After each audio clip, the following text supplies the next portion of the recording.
Guten Morgen, guten Tag, guten Abend. So let's do Kapitel 16. Chapter 16 is all about relative clauses and relative pronouns. So it'll be good to get these under our belt because they're very common. You've probably encountered them a few times already, but now we will know exactly what's going on in these relative clauses. So relative clauses, Relativsätze.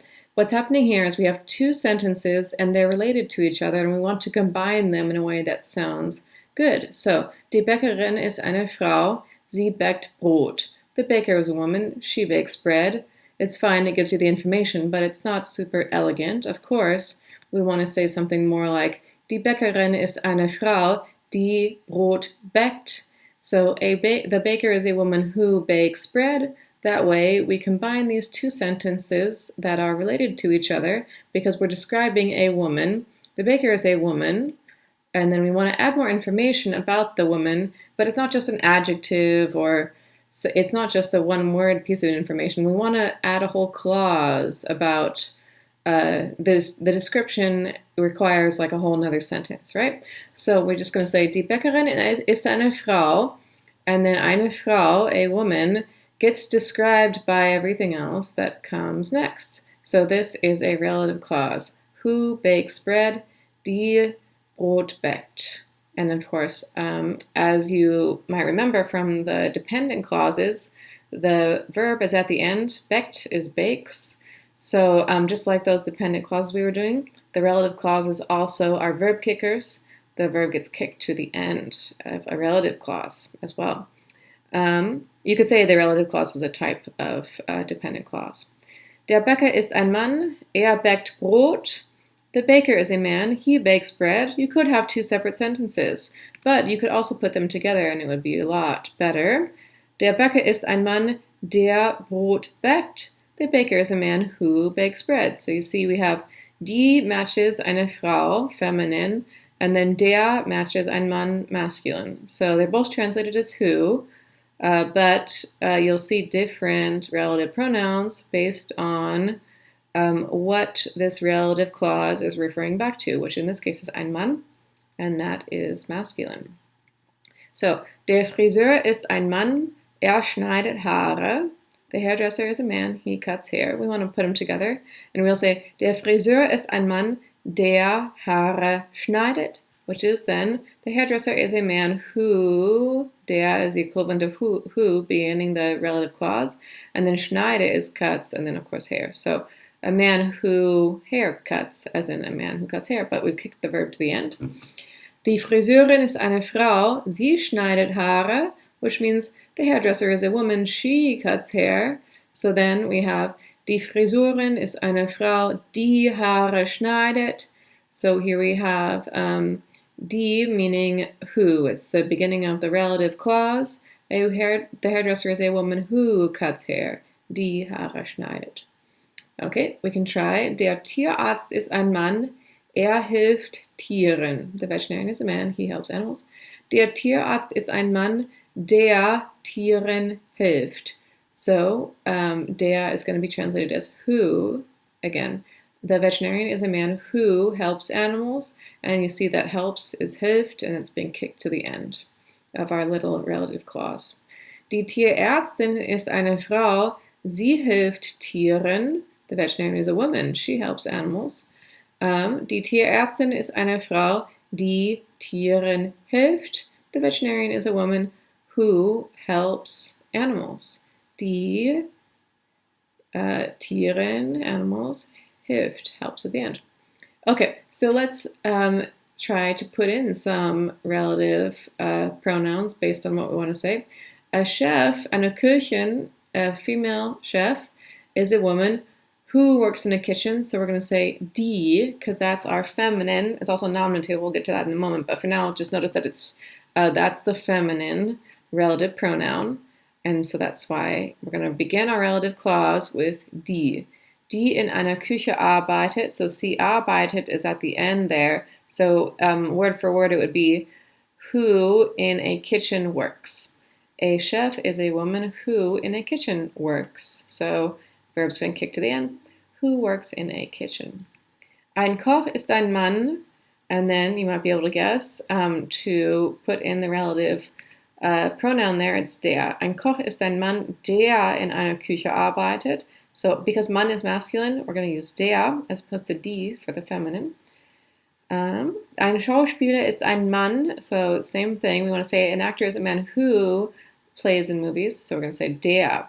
Ein Schauspieler ist ein Mann, der in Filmen spielt, who plays in movies. Eine Schauspielerin ist eine Frau, then it'll be die in Filmen spielt, who, but then referring back to the woman, plays in movies. And then let's look at, for example, ein Komponist ist ein Mann. We want to say a composer is a man who composes music. So we're going to use der as our relative pronoun again. And then we want to put that verb at the end as well. So it'll be der Musik komponiert. So this der, this is what gets confusing sometimes about relative clauses, is that people think that der belongs to Musik, like as if this could be like a dative, because Musik is feminine, but this could be like a dative feminine situation or a genitive feminine situation. But once you realize that this whole thing is a relative clause, then a relative clause has to start with a relative pronoun. The first thing in the relative clause is the relative pronoun. So once you realize that's what's going on, then this has to be a relative pronoun. So the relative pronoun sort of stands alone. And then Musik doesn't have an article at all. So it could get a little confusing there. So who, der is who, and then composes is komponiert, and then Musik is just without an article, the same as in English. Die Komponistin ist eine Frau, and we want to say who composes music. So we want to, it'll be the same as this, but then with die for the feminine, eine Frau, it'll be die Musik komponiert. And how, and this is maybe even more confusing because Musik is feminine, so it looks like die Musik, which means the music, right? And if you don't understand how relative clauses work, then it looks like a composer is a woman, the music composes, right? Die Musik komponiert. If you put that as a normal sentence, it would be the music composes, which is totally a different situation than what is really being said here. So it's you have to realize that die is a relative pronoun starting the relative clause, and then Musik is standing alone. It has no article, and then komponiert is the verb at the end. It's a little tricky. Ein Sänger ist ein Mann. So we want to say a singer is a man who sings songs. So we'll say der Lieder singt. Here we have songs in the plural. It doesn't have an article either. So der is the equivalent of who. It's the relative pronoun. And then Lieder is songs is Lieder. And then, of course, sings is singt. Eine Sängerin ist eine Frau. So we want to say who sings songs, but then referring to the feminine. So the same as this, but we're going to say die. Eine Frau, die Lieder singt. A woman who sings songs. So we can look at the word order in the relative clauses. Ein Bäcker ist ein Mann. A beggar is a man. That's the main clause, so it has normal word order. The subject is ein Bäcker. The verb is ist, second position. But in a relative clause, the word order is first position, the relative pronoun. And then it depends on what else you have. You can have a number of things, and they all go in a certain order, which we can look at in more detail later. But for now, just the important thing to know is the relative clause, or the relative pronoun comes first, and then the verb comes last. Relative pronoun first, verb last. So the main clause has normal word order. The relative clause starts with the relative pronoun, der, and then ends with the verb. The verb is kicked to the end. Yeah. Eine Köchin ist eine Frau, die in einer Küche arbeitet. So main clause has normal word order. And then relative clause starts with the relative pronoun, die, and ends with the verb. The verb is kicked to the end.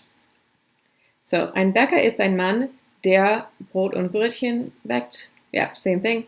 Same word order. And then, yeah, the same one. And then we have, those examples all had relative pronouns in the nominative because the relative pronoun was the subject of the relative clause.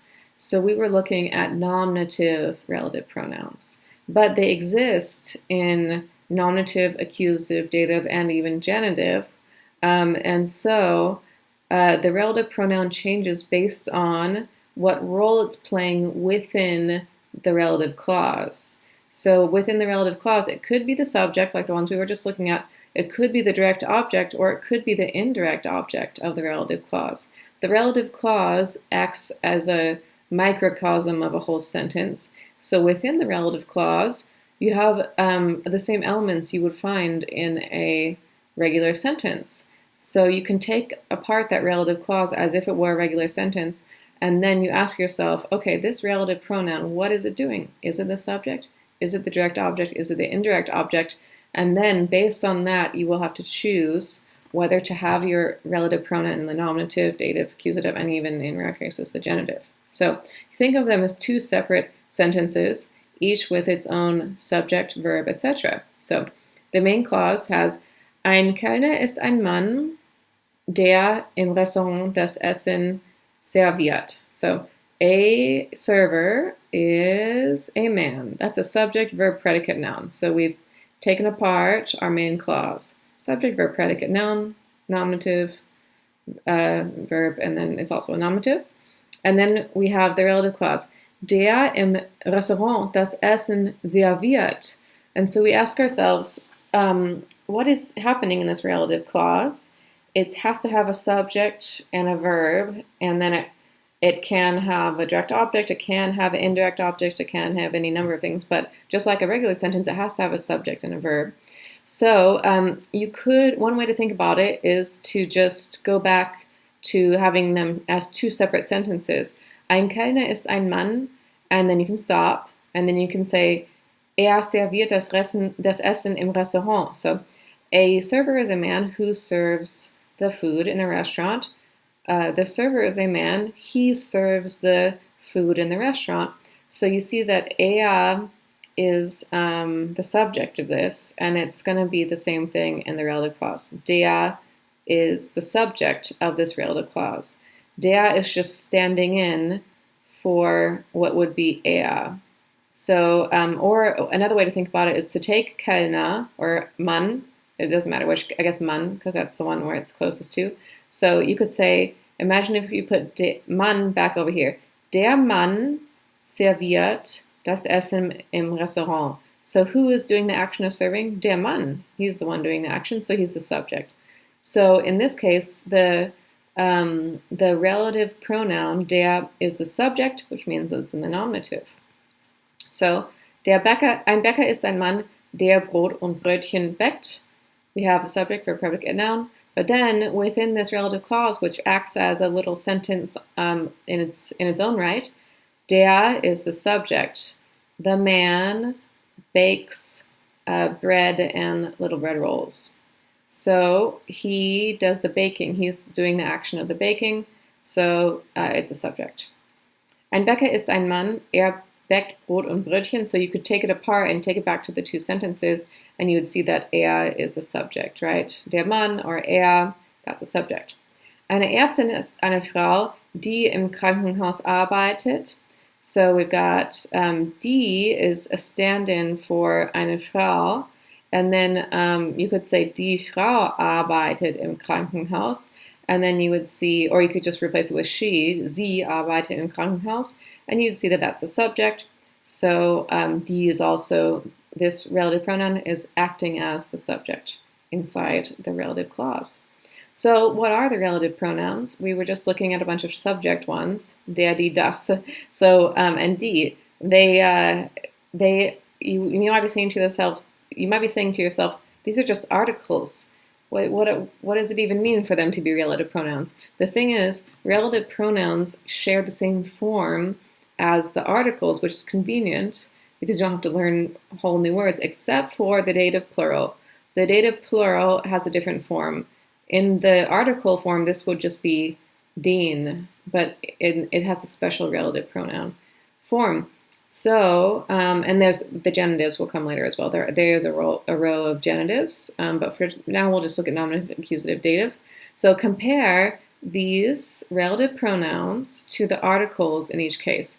Der Mann, der. Die Frau, die. Das Kind, das. So all of these are going to be the same, except for den Kindern in the dative plural is den and then the n, extra n if phonetically possible, and then it changes into den. And it's kind of interesting because den is there, plus the extra n is kind of there as well. That's how I always remember that you would add it to the noun. But it's really important to remember that the article comes before a noun. The article has to have a noun before it. It's sort of attached to a noun. It's there in order to be with the noun, right? But pronouns replace nouns. They don't come before nouns. They replace the whole noun. So when we say der Mann, der is an article and it goes with Mann. They go together. But then relative pronouns replace the whole thing. So you wouldn't add any noun after that. I mean, you could add an unrelated noun, but it wouldn't be part of it's not an article. It's a relative pronoun, even though they happen to look the same. Yeah. So then let's look at some in the accusative. Das ist der Hund. Ich adoptiere den Hund. This is the dog. I'm adopting the dog. So that's in the accusative. It's a direct object, right? Das ist der Hund, den ich adoptiere. This is the dog whom I'm adopting. The dog that I'm adopting. Or maybe even the dog who I'm adopting is also fine. But you notice that den is the relative pronoun here, and it looks just like the article.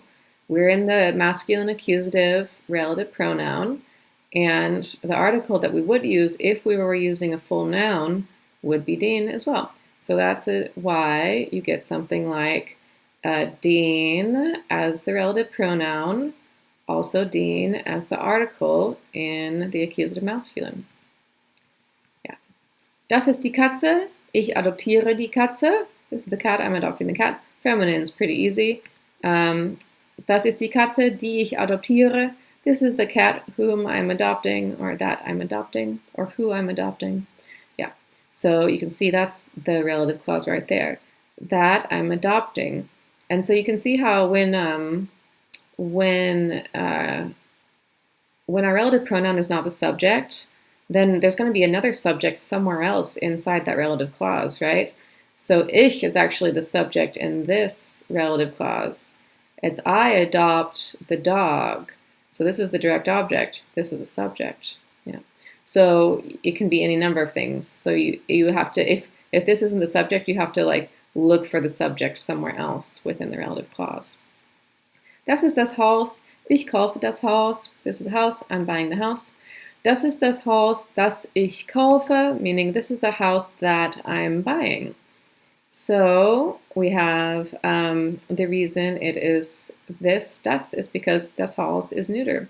So we replace the full noun, das Haus, with the neuter relative pronoun. It's in the accusative because it's the direct object still. I buy the house, direct object. Das sind die Hunde. Ich adoptiere die Hunde. These are the dogs. I'm adopting the dogs. And then, of course, you can say, das sind die Hunde, die ich adoptiere. These are the dogs that I'm adopting, who I'm adopting, whom I'm adopting. Die is, of course, plural, replacing die Hunde, which is in plural. So these are the dogs, and it's replacing something that's plural, die Hunde. So that's why we have die as our relative pronoun, and it's in the accusative. Yeah. So das ist der Mantel. Ich kaufe den Mantel. I'm buying the coat.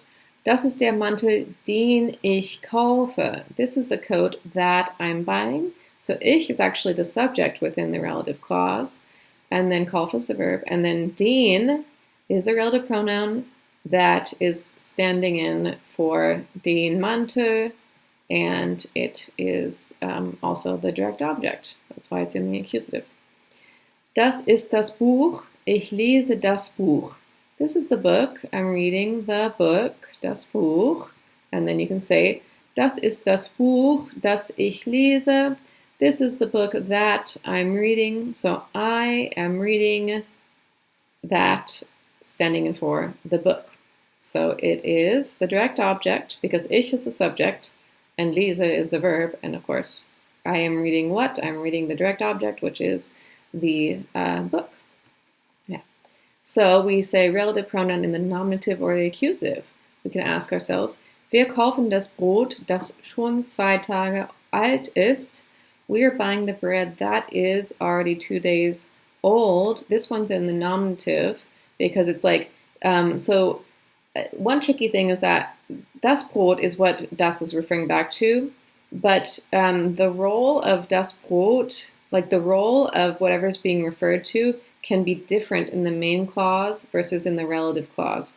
So in the main clause, it's like we are buying the bread, subject, verb, direct object. So here das Brot is the direct object. It's in the accusative. But we only want to analyze what das is doing within the relative clause, not what it's doing in the main clause.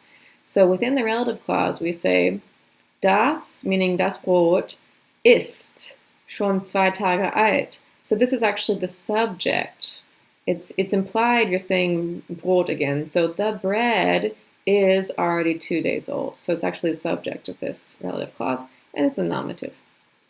Der Job, den ich möchte, ist interessant. So the job that I would like is interesting. Der Job right here is actually the subject of the whole sentence. Der Job ist interessant. We've got this relative clause sort of inserted in the middle because it describes der Job. So you can insert the relative clause in the middle, and then, but still you can treat the main clause this way, where you say the subject and then treat this as a little island, and then that's the verb, right? So that means der Job is the subject. But then we have to look at what den is doing within the relative clause, not what it's doing in the main clause. So, ich möchte den Job is really what's being implied. I would like that, as in I would like the job. So, I is the subject, möchte is the verb, and then den, implying den Job, is actually the direct object, so it's in the accusative. That's why it's den. And then, kennst du die Studentin, die Katja heißt? Which is, of course, do you know the student who is named Katja? And then, so kennst du die Studentin is the main clause. And then, die Katja heißt is our relative clause. So, I'm going to say like, die, implying die Studentin heißt Katja. So that's actually the subject of that relative clause. The student is named Katja. It's a subject, it's in the nominative. So, das ist der Wagen, den Sabine kaufen will. Getting a little more complicated with the verbs. Remind you that the verbs are kicked to the end. This is the car that Sabine wants to buy. So, das ist der Wagen. This is in the nominative because it's a predicate noun. This is the main clause. But what is den, what is the relative pronoun den doing within the relative clause?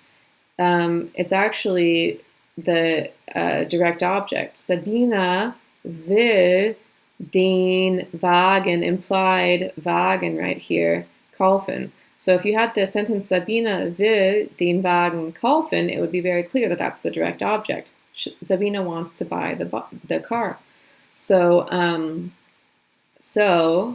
it's, even though the word order is different, because you have to start with the relative pronoun. I think that's what makes it hard to conceptualize, like what it's doing, because it's always first. We can't rely on word order. Yeah, but it is the direct object still. And then what we see with the word order here is, as you would expect, as we've seen with the other verb kickers, that if you have a modal verb plus an infinitive, then the infinitive is second to last, and then the conjugated modal verb is at the very end. Okay. Ich habe einen Hund, der jeden Tag den Briefträger beißt. I have a dog who bites the mailman every day. So we ask, I have a dog, that's the main clause. We want to look at this relative clause. So der implies der Hund, right? The dog. Who the dog, right? So der Hund beißt jeden Tag den Briefträger. So if you brought it back to a normal sentence, it would be the dog bites the mailman every day. So who is doing the action? The dog is doing the biting. So the dog is the subject, and the mailman is the direct object. So that's why der is in the nominative there. Okay, so now let's do some dative ones. It's a little more complicated. Das ist der Mann, Ich gebe dem Mann das Buch. Ich gebe dem Mann das Buch. So, das ist der Mann, dem ich das Buch gebe. So here we're saying, this is the man. I give the man the book. But here we're saying, this is the man to whom I give the book. So when we replace an indirect object in the dative with a relative pronoun, of course, it's going to match with that article, except for in the plural, it's going to be dienen instead of dien. But when you translate it, you need to use the to whom construction. So this is the man to whom I give the book. Or if you want to be less bougie about it, you can just say, this is the man who I give the book to. So technically, some people will tell you this isn't right, but I subscribe to descriptive grammar and not prescriptive grammar. And I think it's all about register, right? Depending on the context, of course, some registers have to be higher than others, but this is not wrong to say who I give the book to. Das ist die Frau, ich gebe der Frau das Buch. So this is the woman, I give the woman the book. But if we want to combine it, we want to replace this indirect object with a relative pronoun in the dative. Das ist die Frau, der ich das Buch gebe, which is, this is the woman to whom I give the book. So you have to be able to recognize that that's actually in the dative in order to get to the correct translation of to whom. Yeah. And then, of course, the equivalent structure from up here, this is the woman who I give the book to. Yes. Okay. Der Mann heißt Klaus. Ich gebe dem Mann das Buch. The man is named Klaus. I give the man the book. Der Mann, dem ich das Buch gebe, heißt Klaus. The man to whom I give the book is named Klaus. I didn't do the other version, but you could also say the man who I give the book to is named Klaus. You could also do like I was doing on the previous slide. Yeah. So, dem Mann is the indirect object. And we say, okay, we want that to be the relative pronoun. So now we put it into its masculine, dative, and then everything else stays the same. Ich gebe das Buch. All the other elements are still going to appear. And then, of course, we got a verb kick to the end, because that's what happens in dependent clauses, relative clauses. Die Frau heißt Birgit. Ich gebe der Frau das Buch, same deal, but then with a feminine instead of a masculine. Dem Mann, der Frau, it's still dative. Die Frau, der ich das Buch gebe, heißt Birgit, which is the woman to whom I give the book is named Birgit. To whom, yeah. Das ist das Kind. Ich gebe dem Kind das Buch. And then, of course, this is the same thing, but with a neuter. Das ist das Kind, dem ich das Buch gebe. This is the child to whom I give the book, or the child to who I give the book to. Just make sure that the to is in there somewhere. Otherwise, it doesn't mean the same thing. Das sind die Kinder. Ich gebe den Kindern das Buch. Now we're doing the dative plural, and this one is going to require a special relative pronoun. Das sind die Kinder, denen ich das Buch gebe. These are the children to whom I give the book. So in this case, see how the article matches the relative pronoun, dem Kind, dem. But here we have den, and then it's den in the relative pronoun. But I like to think of that extra N as showing up on here as well. It's sort of combined into one thing. Okay, so das Kind heißt Hannes. Ich gebe dem Kind das Buch. And this is just to show how you can break up the main clause. We had one of those a moment ago, just to show you how the main clause can start. That's the beginning of the main clause. Then we're going to interrupt it with a relative clause, and then we're going to finish our main clause. So das Kind, dem ich das Buch gebe, heißt Hannes. The child to whom I give the book is named Hannes. So the child is the subject of the main clause. And then we are doing our relative clause here until here. And then we're going to continue on with our main clause. When we're done, in German, dependent clauses and also relative clauses are always set off by commas. You have to have a comma before and after, and this is a period, but you have to separate the main clause from the dependent clause and the relative clause. So I feel like this makes it a lot easier to read than English. In English, when you like give the book is, Book is, like, what's going on here? I feel like that makes it a bit confusing sometimes in English. So I like these commas in German. I feel that it makes it easier to understand what's going on because you see signal end of the clause, and then it makes it easier to tell who's doing what. Yeah. Die Kinder heißen Hannes und Jutta. Ich gebe den Kindern das Buch. So the children are named Hannes and Jutta. I give the children the book. We want to combine that and we say, die Kinder, denen ich das Buch gebe, heißen Hans und Jutta. So we start our main clause, then we interrupt it with the little relative clause and then finish. The children to whom I give the book are named Hans and Jutta. Den is replacing den, to whom. Okay, so here are relative pronouns again, and you can compare that they're all the same as the articles except for denen and den here in the dative. Yeah. Okay, so now let's do some in the past tense. Those were all in the present tense just to keep it simple, but of course we want to look at how relative clauses work in the past tense as well. So, das sind Haferflocken. Haferflocken, of course, is the best breakfast. You can guess that means oatmeal.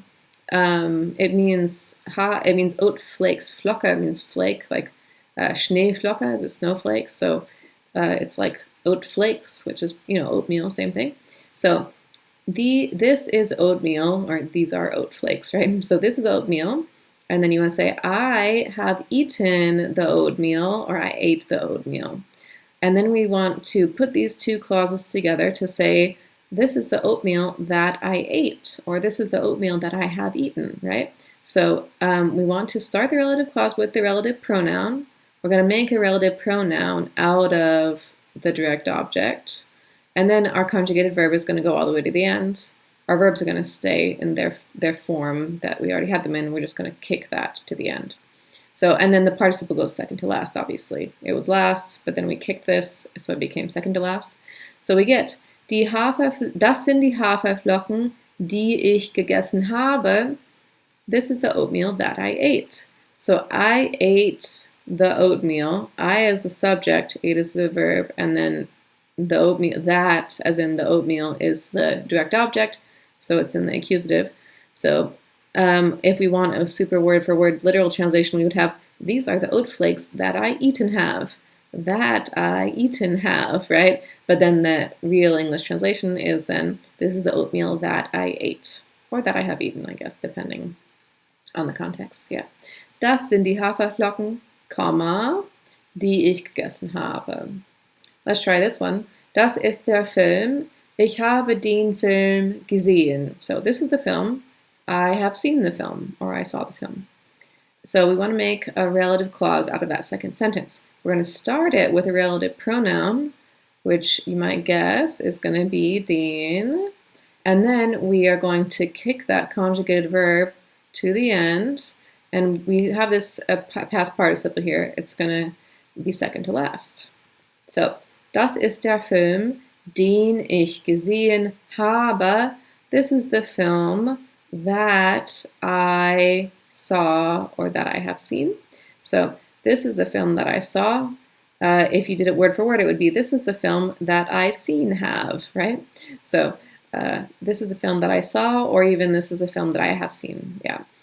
Den is the direct object inside this relative clause, so that's why it's in the accusative. Das ist der Film, den ich gesehen habe. Okay, so here's the relative pronouns again. When you begin a relative clause with a relative pronoun, which you always begin the clause with the relative pronoun, how do you know which case to use? You ask yourself, what is the role of the relative pronoun with the relative clause? Is it the subject, is it the direct object, or the indirect object? And that will tell you if it's the subject, you choose the nominative. If it's the direct object, you choose the accusative, etc. Yeah. Indirect object, you choose the dative. So we have some more. Das ist der Lehrer, der mir bei meinen Hausaufgaben hilft. This is a little trickier. We're taking it to the next level. Helfen, hilft is helfen, which is to help, right? And you may remember that it's a special verb. It's a little bit tricky because you would think it takes a direct object, like the teacher helps me, sounds like a direct object, me. But it's actually in German a dative indirect object, you could say. It takes a dative object. So it has this mir right here, right? Das ist der Lehrer, der mir bei meinen Hausaufgaben hilft. But we're talking about the teacher. The teacher is actually the subject here. Yeah. So, that was an example from later. I guess the hilft doesn't really matter here. What we're looking at is der Lehrer. So der is actually the subject of the relative clause. It's a subject. You could replace with the whole sentence. Das ist der Lehrer, which is der, hilft mir bei meinen Hausaufgaben. Yeah, so it's the subject. Okay. Das ist der Lehrer, der mir bei meinen Hausaufgaben hilft. Okay, how about this one? Das ist der Computer, den ich gekauft habe. This is the computer that I bought or have bought. So, this is the computer that I bought or have bought. So you ask yourself, what is the role of den in the beginning of the relative clause? It's the direct object. You could replace it with the full noun. Das ist der Computer. Ich habe den Computer gekauft. Ich habe den, implying computer, gekauft. So then it's very clear. It's the direct object. So that's why it's in the accusative. Das ist das Kind, dem ich einen Dollar geschenkt habe. This is the child to whom I gave $1. How do we know that we want to translate it as to whom? It's because we can recognize that it's actually in the dative and it is replacing an indirect object. So as a full sentence, it would be, ich habe dem Kind einen Dollar geschenkt. Ich habe dem, implying Kind, einen Dollar geschenkt. So it's all out of order because we have to start with the indirect object, but it's still the indirect object if you pick apart everything else that's going on here. Yeah. Okay, now we have a dative plural one. These are maybe the trickiest for the moment. Das sind die Kinder, denen ich $10 geschenkt habe. So these are the children to whom I gave $10. And you ask yourself, what is the role of denen in the beginning of the relative clause? I have given $10 to the children, so you can tell it's the indirect object. You could say, ich habe den Kindern $10 geschenkt. And then it would be very clear that den Kindern is the indirect object. Yeah. Okay, so a little summary. We use the nominative for subjects, the accusative for direct objects, and the dative for indirect objects, and also prepositions we were talking about at some point too. What do we also use the accusative and dative for? Prepositions, right? We use the accusative for prepositions that require the accusative. So, durch, für, ohne, gegen, bis, entlang. Durch, für, ohne, gegen, bis, entlang. Remember that? And then, of course, the dative was aus, außer, bei, mit, nach, seit, von, zu. So, and then we had the changing prepositions, which were, an die Freude, the ode to joy. So, what we need to do is remember what those are because they can be used in relative clauses as well. Okay, so durch, für, ohne, gegen, bis, entlang, alle nehmen Akkusativ. Yeah, so remember what those are, and then we will remember the aus, außer, bei, mit, nach, seit, von, zu. So those are dative prepositions. And then we had the two-way prepositions, which was an, auf, hinter, in, neben, über, unter, vor, zwischen. So, of course, we've got our two-way prepositions. And then, of course, you got to remember the chart that it doesn't do any good to know that it's a dative preposition if you don't know what the dative looks like, right? So there's that. And then the pronouns you also have to remember because these are other, you can replace all those nouns with pronouns. And, of course, those are, you have to be able to recognize what case those are in. Yeah, so pronouns. It's a culmination of so many things that we have learned all in one relative clause. So let's look at, I just have the relative pronouns listed. There's a little chart for your reference. So let's look at, das ist der Computer. Ich habe 800 Euro für den Computer bezahlt. This is the computer. I paid 800 euros for the computer.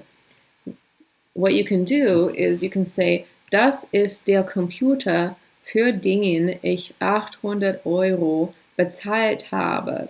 This is the computer for which I paid 800 euros. Or in English, you might say, this is the computer that I paid 800 euros for. Either way is fine, but in both cases, the for has to be accounted for. For which, or that I paid for.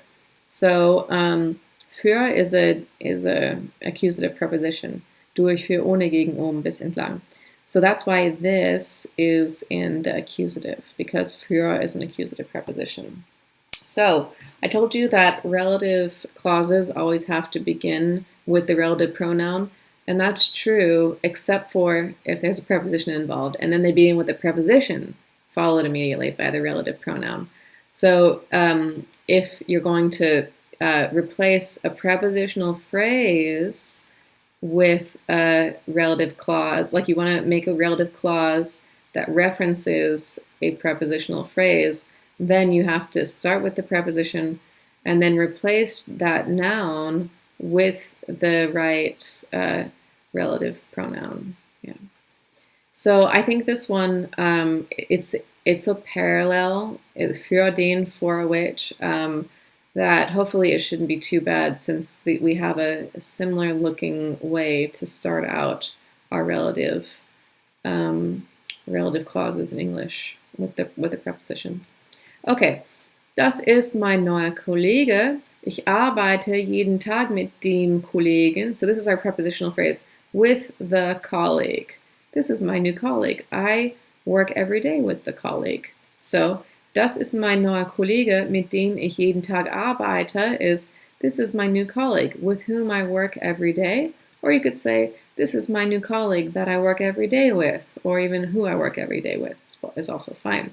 So it's just important that mit is there, and then a relative pronoun of some kind is there, either who or whom or that. So with whom, mit dem. So you see how mit is always a dative preposition. So that's why we have this dative here, dem, masculine dative. That's a relative clause, a relative pronoun.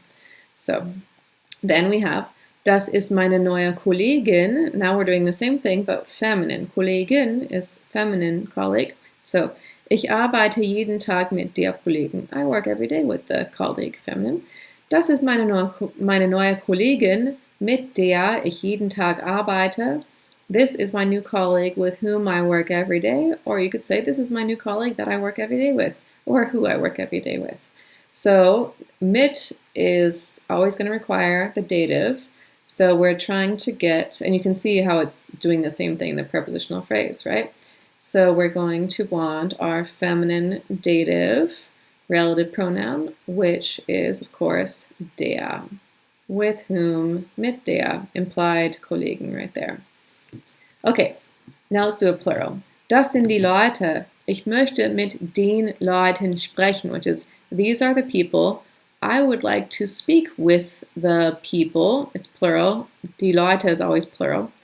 So mit den Leuten, with the people. So in this case, den is the article, but the relative pronoun is going to be slightly different. We're going to say, das sind die Leute, mit denen ich sprechen möchte. These are the people with whom I would like to speak. So, den is article, but then denen is the relative pronoun. And then you could also say these are the people that I would like to speak with. The with has to be there somewhere, either at the beginning of the relative clause or more casually at the end. And of course, we've got two verbs at the end here, so it's important to note the conjugated modal verb is the very end, and then the unconjugated infinitive verb is second to last. Okay, so here is one with, I think these are called phrasal verbs. They're called a number of things, but it's a verb and a preposition that goes along with it, which we have a whole unit on later, but just to show you how it works, so you know how prepositional phrases work. So you can do the same thing with any verb plus prepositional phrase, right? So das ist der Bus, ich warte auf den Bus. So warten auf plus accusative means wait for, and then whatever comes after is accusative. That's just how you say wait for something. Warten auf, accusative, right? Das ist der Bus, auf den ich warte would be, this is the bus for which I'm waiting, or this is the bus that I'm waiting for. So technically auf doesn't usually mean for, it usually means like on top of, right? But because warten auf means to wait for, then you have to like maintain that when you make a relative clause out of it. So the bus for which I'm waiting, or the bus that I'm waiting for, even though auf doesn't look like it means for. But you just have to notice that auf is being used in conjunction with warte, so it means for. Yeah. Das ist der Mann, ich denke an den Mann. So das ist der Mann, an den ich denke would be, this is the man of which I'm thinking, this is the man I'm thinking of. So denken an means to think of, or sometimes think about, plus accusative. So this is the man of which I'm thinking, or maybe even about which I'm thinking, or this is the man I'm thinking of, thinking about. So we have a preposition plus our relative pronoun in the corresponding case, and then the rest of our relative clause. Okay, das ist der Tag. Ich freue mich auf den Tag. We've had sich freuen auf a little bit in the previous units on the reflexive. So sich freuen auf means to look forward to, and then the next thing is always going to be accusative. So ich freue mich auf den Tag. I'm looking forward to the day. This is the day. I'm looking forward to the day, which is much better expressed with a relative clause when you say this is the day to which I'm looking forward, or even more naturally, this is the day I'm looking forward to. The day that I'm looking forward to. You can also omit that in English, but you cannot omit relative pronouns in German. Then the sentence, so it doesn't make sense. So even if you would omit this that in English, it would. If you take this out, it doesn't make sense anymore. Das ist der Tag, auf den ich mich freue. This is the day to which I'm looking forward. Auf doesn't normally mean to. I mean, it depends.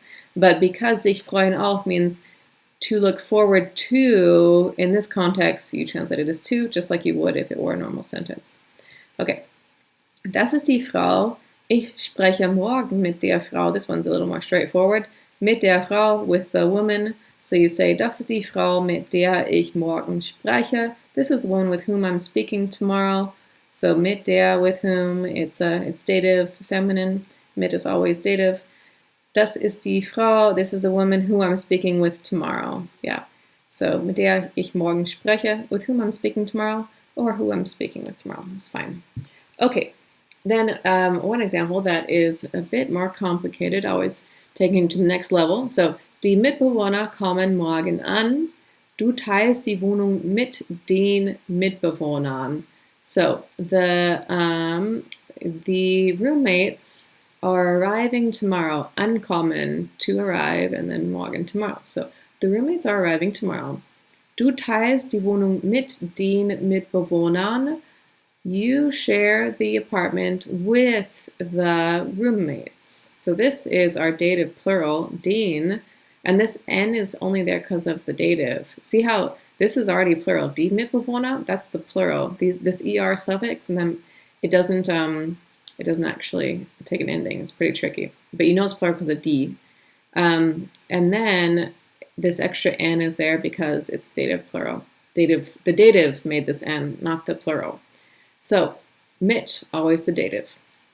What we're going to do is we're going to combine these two to say, die Mitbewohner, mit denen du die Wohnung teilst, kommen morgen an. The roommates with whom you're sharing the apartment are arriving tomorrow. So if you had commas in English, it would be the roommates, comma, with whom you're sharing the apartment, comma, are arriving tomorrow. So we're interrupting our main clause with a relative clause, and the relative clause is replacing a prepositional phrase. So we're going to start it with a preposition, and then we're going to use a relative pronoun that matches in gender and case to the thing we're replacing. So dative plural. With whom you, the apartment, share. With whom you're sharing the apartment.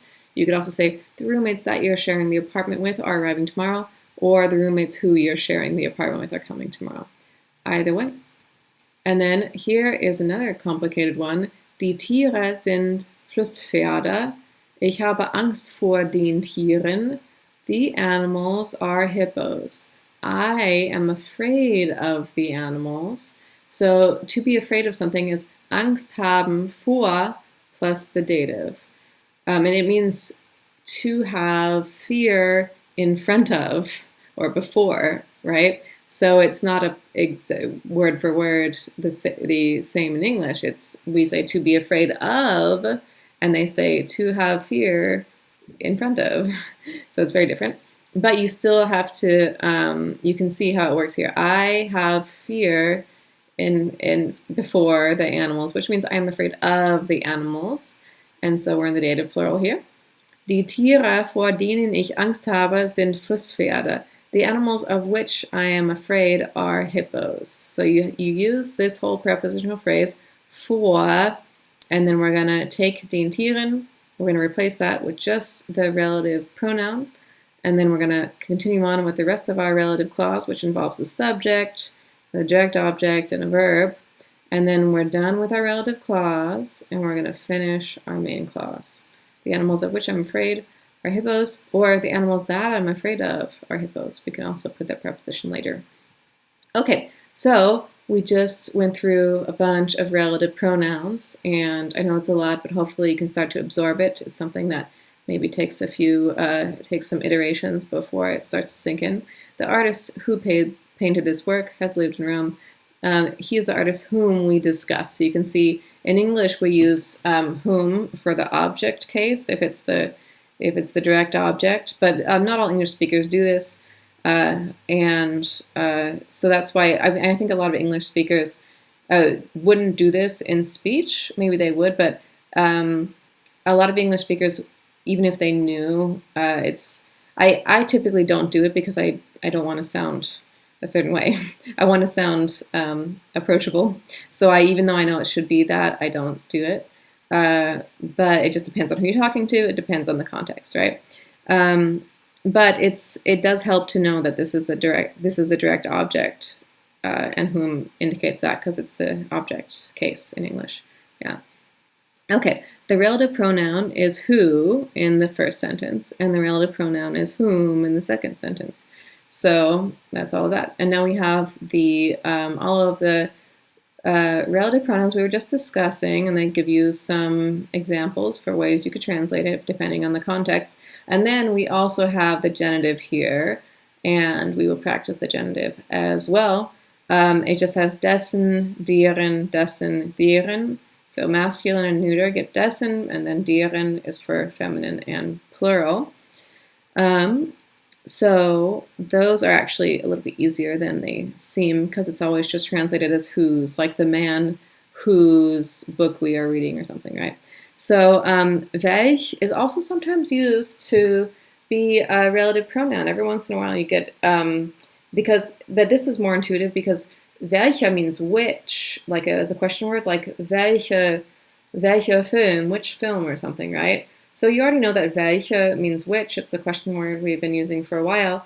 And so when you see it as a relative pronoun, it's pretty intuitive to just translate it as which. And it doesn't really pose much of a problem. But when you see one of these relative pronouns, they look like articles. So they're a lot more likely to trick you than welche is. So that's why it's not. And plus, using welche as a relative pronoun is a lot less common. These are the standard, these ones up here are the standard relative pronouns, but these are like the alternate ones you see sometimes. Yeah. Okay, der Künstler, der dieses Werk malte, lebt seit 1957 in Rom. The artist who painted this work has lived in Rome since 1957. So the artist who, this is the relative pronoun, this is the relative clause. Who painted this work? This is a simple past. Yeah, but you see, the verb got kicked to the end. Die Ausstellung bietet einen Blick in die Werke eines Künstlers, der Amerikaner ist, aber seit 1957 in Rom lebt. So the exhibit offers a look into the works of an artist. That's this whole first part, main clause. the works of an artist. Now we're going to start our relative clause. Who is an American? Der Amerikaner ist. Verb kick to the end. And then we're going to just do, we're going to add another phrase to the end of that. It's still, we're actually still in the relative clause here. You can see that the verb has been kicked to the end. Aber seit 1957 in Rom lebt. But who has been living. So the subject is still der. The der relative pronoun is still acting as a subject for the second part as well. So a pretty complicated sentence. Hier können Sie Werke sehen, welche vorher nie ausgestellt worden sind. So here's an example of welche being used.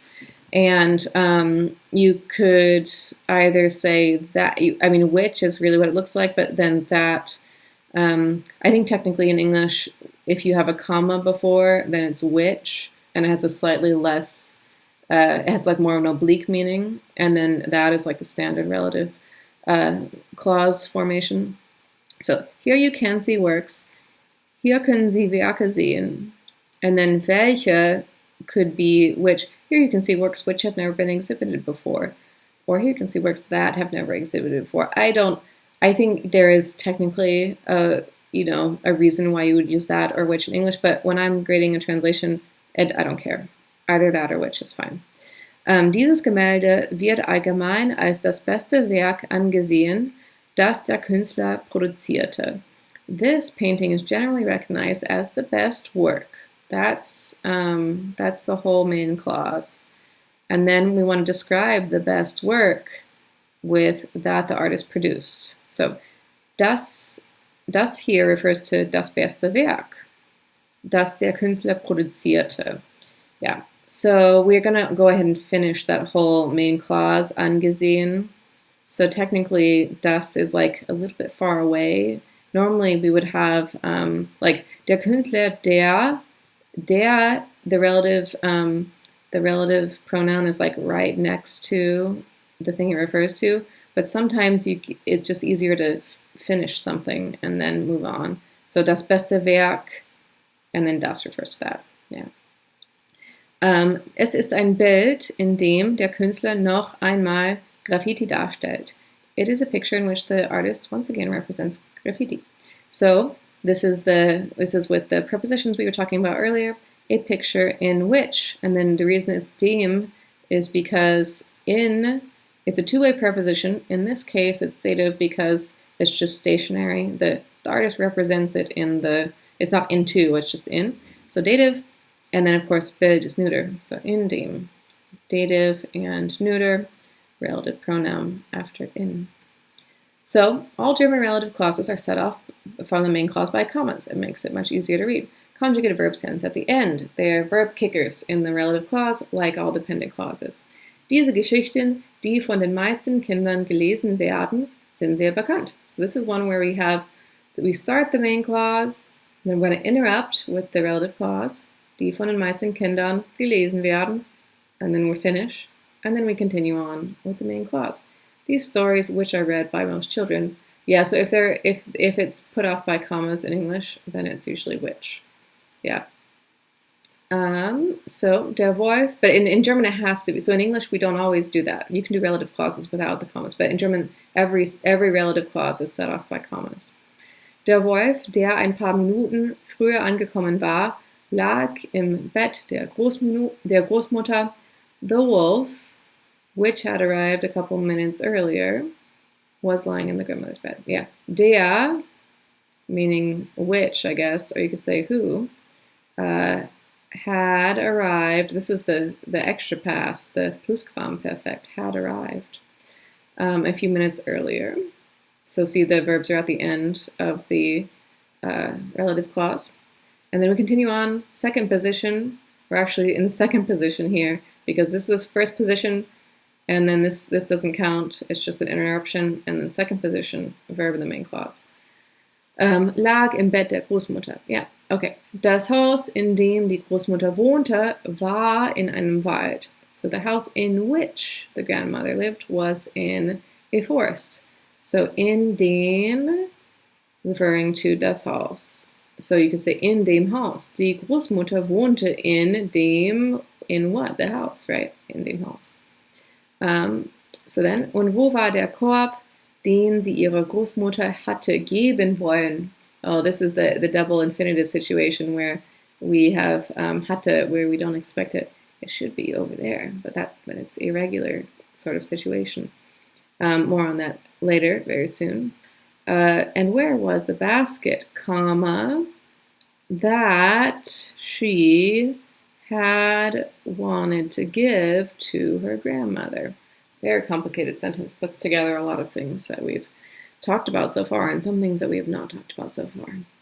So when der, die, das, or welch directly follows a comma, check the end of the clause, because you think you have a comma and then der, die, das, or welch, and you think, okay, I might be dealing with a relative clause here.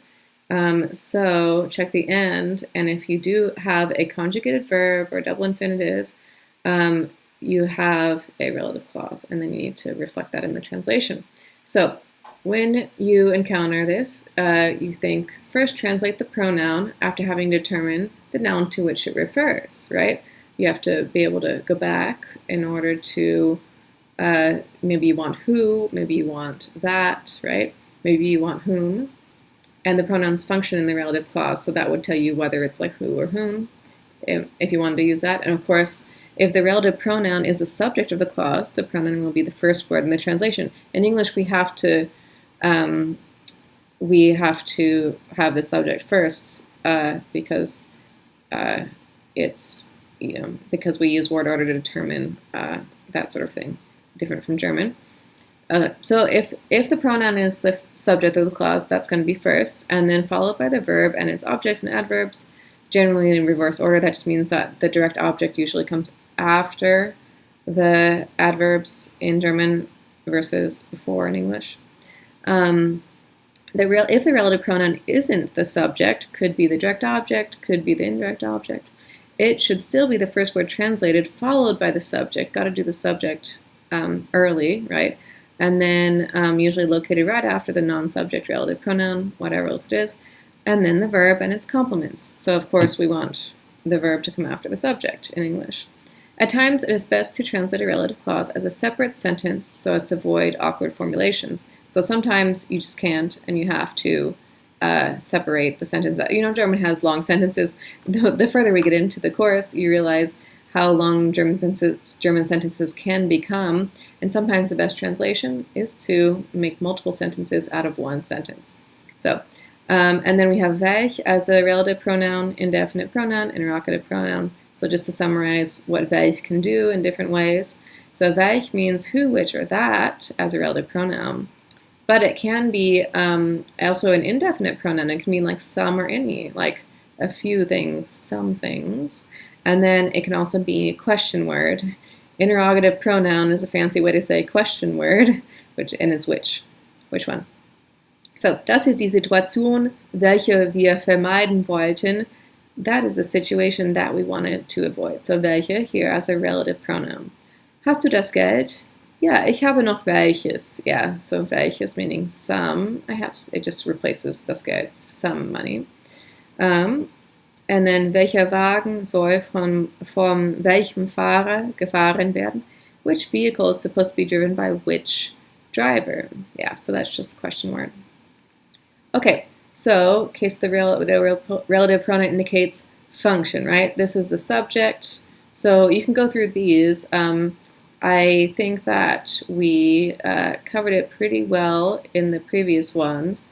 But of course, when we meet on Zoom, let me know.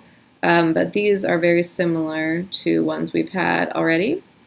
And then, of course, those are all subjects. These are all accusatives, so definitely read through these to sort of solidify when you use a relative pronoun as a subject, when as a direct object, and when as an indirect object. But these are all going to be very similar to ones I showed you already. And then the genitive. These ones we do want to look at because they're not like anything we've seen before. Der Schriftsteller, dessen Buch wir alle lesen wollen, heißt Günter Grass. So the author whose book we all want to read is named Günter Grass. So the reason that that the genitive is actually a little bit easier is because there's two forms, dessen and deren, and they don't overlap with the articles. They're their own words, and so they're easier to recognize. When you see dessen or deren, you know that it's going to be whose. And there's only one way to translate it in English. It has to be whose, the possessive whose. So you see der Schriftsteller, and you're like, okay, the author. And then you see dessen, and you're like, it's got to be whose. And then you see book, we all want to read. So it translates a lot more directly than the relative pronouns in all of the other cases. Yeah, die Schriftstellerin, deren Buch wir alle lesen wollen, heißt Hertha Müller. So that's the same thing, but with the feminine genitive relative pronoun, whose book we all want to read, same thing. Das Buch, dessen Titel Atemschaukel ist, liegt auf dem Tisch. So the book, whose title, and in English we may not even see the book, whose title, it sounds like a person, but it wouldn't really be done like that in English, but it's possible to do it that in German. You can formulate it that way when you wouldn't in English. It doesn't have to be a person. So yeah, I mean the you might just say the book with the title of Atemschaukel is on the table, or just reformulate it a little bit. Die Schriftsteller, über deren Bücher wir alle diskutieren, heißen Grass und Müller. The authors, this is plural. See how der Schriftsteller is masculine singular because of der, and then die Schriftsteller here is feminine, even though there's no ending. It's plural. It's been pluralized, even though you can't see an ending because you don't add an ending in this case. So the authors, about whose books we are discussing, kind of, but you don't have to say about. It's still an object of a preposition. I guess you could translate this as talking. The authors about whose books we are all talking, but because diskutieren requires über here, so but in English you could just say the authors whose books we are all discussing. So sometimes, if it sounds alright, you don't actually have to use that preposition. But in any case, it doesn't. It's the genitive, and it's a plural, and it's deren, and you can use whose. So a little more straightforward. Here we have it again, the chart. Yeah, so you could say whose, of whom, of which. So these are also possible, but most of the time whose is going to work. I guess for inanimate objects, you could say of which as well. So I know it's a lot, but hopefully you can start to absorb it and try to translate some very simple sentences on this slide. They get slightly more complicated here, and then yet more complicated on the next slide, and then maybe the most complicated ones I have for you at the moment. And then, of course, this one as well. This is like a matching thing. These are like definitions of objects. So you translate that, and then these are the objects that correspond to them. It's kind of like Jeopardy. So those are the exercises for that. Viel Glück und viel Spaß. Lots of luck and lots of fun on those. Und wir sehen uns im nächsten Video. Viel Spaß. Tschüss. Auf Wiedersehen.